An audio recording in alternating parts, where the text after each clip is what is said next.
Perkenalkan, nama saya Igusta Muradinda Maharani, NIM 19011066 dari kelas 3A Manajemen Reguler Sulit. Untuk memenuhi tugas ulangan akhir semester untuk mata kuliah Manajemen Pemasaran untuk semester 3, maka di sini saya akan membahas tentang usaha apa yang pantas dilakukan di musim pandemi ini dan untuk mendapatkan profit yang tinggi dan bagaimana riset pemasaran yang cocok untuk menjalankan usaha tersebut agar berjalan dengan lancar.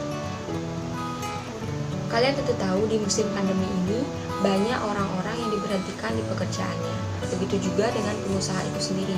Banyak pengusaha yang tidak bisa memegang kendali bisnisnya sendiri. Itu dikarenakan perekonomian yang menurun dan juga daya beli masyarakat yang juga turut menurun. Lantas bagaimana solusi yang tepat untuk mengatasi masalah dan hal tersebut? Dan bagaimana pengusaha bisa menembak dan membidik kembali pasar agar kembali seperti semula? Berikut adalah penjelasannya. Masa pandemi adalah masa di mana semua orang atau masyarakat dipaksa oleh keadaan untuk bertahan hidup dengan menjaga kesehatan yang paling utama. Sejak musim pandemi atau COVID-19 ini memasuki wilayah Indonesia sekitar bulan Maret tahun 2020, pemerintah mencanangkan regulasi pembatasan sosial berskala besar atau yang biasa disebut dengan PSBB dan alih-alih menerapkan lockdown. Akibat dari penerapan regulasi tersebut, banyak perusahaan yang terdesak untuk segera mencari strategi agar keberlangsungan perusahaan tetap terwujud. Dikarenakan jatuhnya perekonomian masyarakat dan sedikitnya lapangan pekerjaan, sehingga membuat daya beli masyarakat itu menurun dan berdampak pada perusahaan itu sendiri. Sayangnya, kasus positif COVID-19 ini di berbagai daerah masih mengalami peningkatan, bahkan setelah PSBB ini berlangsung. PSBB berdampak besar bagi banyak perusahaan, baik perusahaan swasta maupun perusahaan milik negara. Terdapat 5 efek utama pandemi COVID-19 bagi perusahaan di Indonesia. Efek yang pertama yaitu adanya pemutusan hubungan kerja atau yang biasa disebut dengan PHK secara besar-besaran di berbagai perusahaan. Yang selanjutnya yaitu efek kedua. Efek kedua ini adalah kekacauan produksi yang dialami di berbagai perusahaan. Selanjutnya, efek yang ketiga yaitu penurunan produktivitas perusahaan. Adalah penurunan produktivitas perusahaan sehingga keadaan perusahaan kian merosot. Kemudian dampak yang terakhir adalah runtuhnya perusahaan akibat kebangkrutan yang disebabkan ketidakmampuan perusahaan untuk bertahan di tengah pandemi. Secara keseluruhan, pandemi ini membawa dampak yang sangat besar, terutama di sektor bisnis. Di musim pandemi ini, banyak orang yang mengalami kesulitan perekonomian. Dengan keadaan demikian, tentu orang-orang tidak akan tinggal diam. Orang-orang sedang berlomba untuk menghasilkan ide kreatif yang bisa membuatnya tidak terlalu dalam terjerumus dalam keadaan sulit seperti ini. Saat ini, justru banyak orang yang bersaing menggencarkan dan mengembangkan sayap di bidang bisnis, baik itu pembisnis yang sudah sukses maupun pembisnis awal. Untuk itu, riset pemasaran sangat diperlukan pada saat musim pandemi seperti ini. Hal itu dikarenakan pada suatu saat sebuah brand ingin membidik pasar yang baru, maka dalam riset pemasaran ini selalu dijadikan bahan acuan yang paling utama. Begitu pula saat perusahaan ingin menyusun sebuah strategi pemasaran baru. Riset pemasaran ini bisa menjadi penilaian yang paling utama yang diutamakan oleh sebuah perusahaan. Pada umumnya, yang dijadikan objek dalam melakukan riset pemasaran ialah yang pertama adalah produk. Produk adalah hal yang paling pokok dalam sebuah pemasaran. Jika tidak ada produk atau jasanya, lalu apa yang harus dipasarkan? Yang kedua, yaitu harga. Harga juga hal pokok dalam perusahaan. Tujuan utama membangun usaha adalah untuk mendapatkan profit, dan hal tersebut terdapat di dalam harga sebuah produk. Tujuannya tentu untuk melihat kesesuaian antara harga dengan produknya. Selanjutnya adalah promosi. Riset promosi dilakukan dengan mengukur tingkat keberhasilan promosi terhadap pemasaran suatu produk. Yang terakhir yaitu distribusi. Distribusi ini dilakukan penelitian guna melihat apakah perjalanan distribusi berjalan dengan baik atau tidak. Dari penjabaran tadi, menurut saya bisnis yang bisa memberikan peluang atau profit yang lebih pada musim pandemi ini adalah bisnis pangan, khususnya mengarah pada minuman kesehatan atau dalam bahasa gaulnya yang biasa disebut dengan healthy drink. Healthy drink yang dimaksud adalah minuman sehat berkemasan botol simpel yang siap untuk diminum.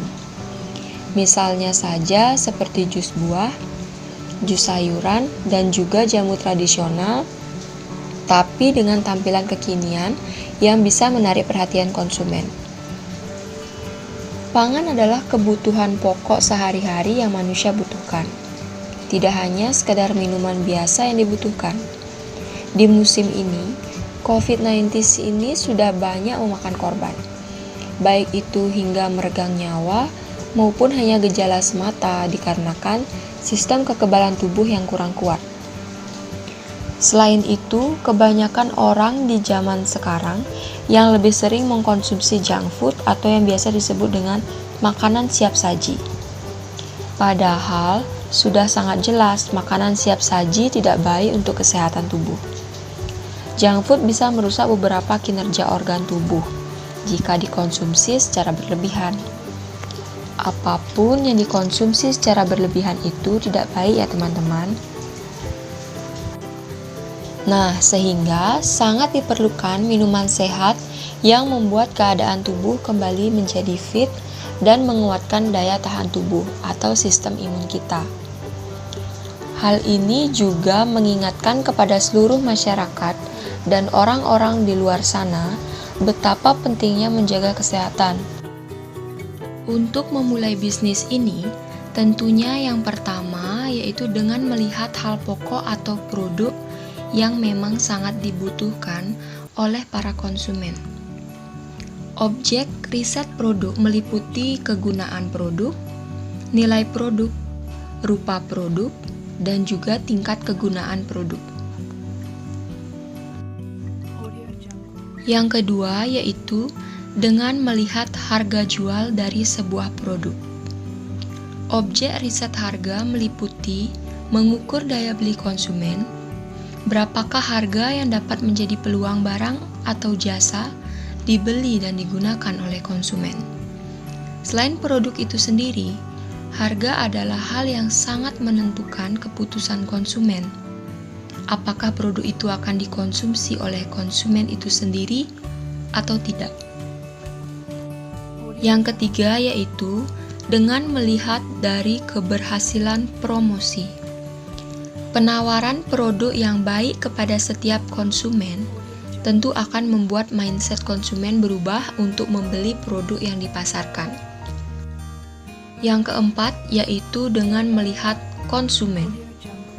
Objek riset yang tidak kalah penting adalah konsumen, yang digunakan untuk menganalisis perilaku dan kebutuhan konsumen sebagai salah satu insight atau masukan yang sangat penting bagi perusahaan karena akan meningkatkan income atau pendapatan dari sebuah perusahaan itu sendiri. Memulai bisnis pangan minuman sehat atau healthy drink tidaklah semudah yang dibayangkan. Ada beberapa hambatan umum yang mungkin dialami juga oleh pembisnis di bidang lain di luar sana. Di Buleleng, tidak hanya 1 atau 2 orang yang menekuni bisnis pangan minuman, mulai dari minuman kekinian yang menarik sampai minuman kesehatan. Hal tersebut adalah hambatan eksternal bagi sebuah perusahaan sehingga menuntut perusahaan untuk lebih kreatif lagi dalam menghasilkan sebuah produk agar menciptakan brand tersendiri di lidah konsumen. Yang kedua yaitu modal atau bahan pokok. Tentunya, dengan membuat bisnis pangan minuman sehat, maka bahan pokoknya ialah seputaran sayur, buah-buahan, dan rempah-rempah seperti temulawak, kunyit, jahe, dan sejenisnya. Yang selanjutnya yaitu harga jual. Dengan harga yang bervariasi, tergantung dari jumlah variasi bahan pokok dan jenis bahan pokok. Jika di dalam minuman sehat terdiri dari berbagai macam bahan pokok, bisa dipastikan harganya pasti akan lebih mahal. Maka, minuman sehat atau healthy drink dengan harga yang murah dapat disiasati dengan memilih dan membeli bahan pokok dengan harga yang semurah dan seminim mungkin tanpa mengurangi kualitas dari healthy drink tersebut. Yang terakhir yaitu daya simpan buah atau sayur yang rendah. Ada beberapa buah yang hanya tahan dalam 2 atau 3 hari. Cara menyiasatinya adalah pilih buah yang tua tetapi tidak terlalu masak sehingga bisa dijual dalam beberapa hari ke depan. Selain itu, perhatikan juga masa penyimpanannya ya. Jadi dapat disimpulkan bahwa salah satu usaha yang cocok dijalani dengan profit yang tinggi di musim pandemi ini adalah bisnis pangan, khususnya minuman sehat atau yang biasa disebut dengan healthy drink dengan riset pemasaran yang sudah dijelaskan sebelumnya. Sekian penjelasan mengenai tentang usaha apa yang cocok untuk mendapatkan profit yang tinggi di musim pandemi dan bagaimana riset pemasarannya. Jika ada kesalahan dalam tutur kata, saya mengucapkan maaf yang sebesar-besarnya. Terima kasih, salam sehat untuk kita semua.